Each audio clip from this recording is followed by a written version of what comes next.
ចាគោរពជំរាបសួរអំពូមីងពុកម៉ែបងប្អូនជាទីគោរពស្រឡាញ់ថ្ងៃនេះយើងខ្ញុំសូមមកបង្ហាញនៅប្រភេទជាទូចានឆ្នាំងចាជាប្រភេទទូកំម៉ង់ដែលធ្វើដោយជាងចា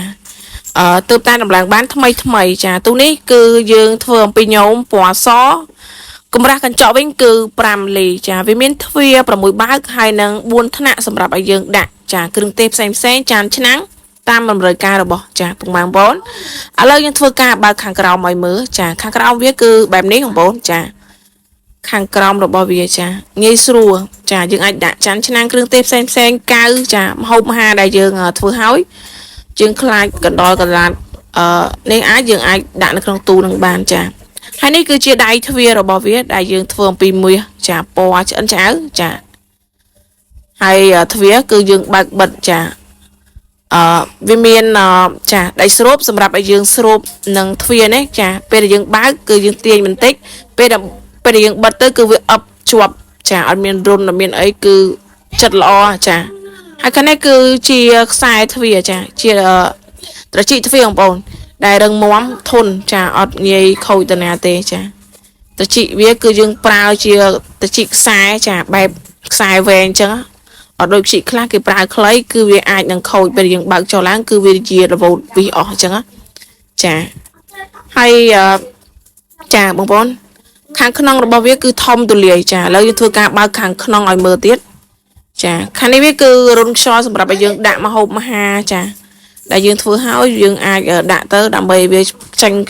ផ្សែងខ្យល់ទៅគឺវាអត់មានធុំក្លិននៅក្នុងទូនឹងទេចាខាងក្នុងរបស់វាបងប្អូននេះគឺធំទូលាយចាយើងអាចដាក់អីវ៉ាន់ផ្សេងបានចាបងប្អូនធំមែនតើចាហើយខ្ញុំបើកខាងនេះទៀតបងប្អូនគឺវាមានដៃស្រូបដូចគ្នាចាវាមានទ្វារ6ដល់ពេលអញ្ចឹងដៃស្រូបគឺយើងបំពាក់ច្រើនកន្លែងចាដៃស្រូបកប់ហ្នឹងពេលយើងបើកពេលយើងបិទគឺអឹបល្អណាស់ចាហើយនេះគឺរូបរាងខាងចំហៀងរបស់វាទូនេះចាបងប្អូនមើលខាងចំហៀងរបស់វាគឺបែបនេះបងប្អូនស្រស់ស្អាតទេចាហើយឥឡូវខ្ញុំធ្វើការមើលខាងមុខវិញពីមុខចា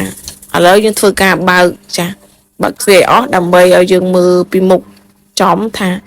ចាបែបណាចានេះរូបរាងរបស់វាគឺបែបនេះបងប្អូនចា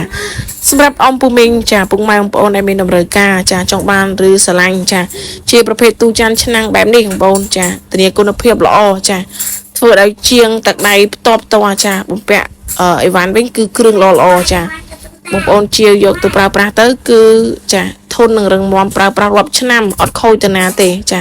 ចំហៀងខាងនេះគឺខាងចំហៀងដូចគ្នាចាជាងមើលចំចាសម្រាប់បងប្អូនមានតម្រូវការចាអាចទំនាក់ទំនងឆាតស៊ូបានតាម Telegram ឬចាតាមលេខទូរស័ព្ទបានបងប្អូនចាហើយទូនេះគឺមានលក់ក្នុងស្តុកស្រាប់ព្រោះខាងក្រុមជាងយើងខ្ញុំទើបតែដំឡើងចាហើយទីតាំងយើងខ្ញុំគឺស្ថិតនៅតាខ្លាបងប្អូនចាខណ្ឌសែនសុខរាជធានីភ្នំពេញចាអរគុណសម្រាប់ការទស្សនាវីដេអូចាអរគុណជម្រាបលាជួយ like និង share ខ្ញុំម្នាក់មួយផងអរគុណ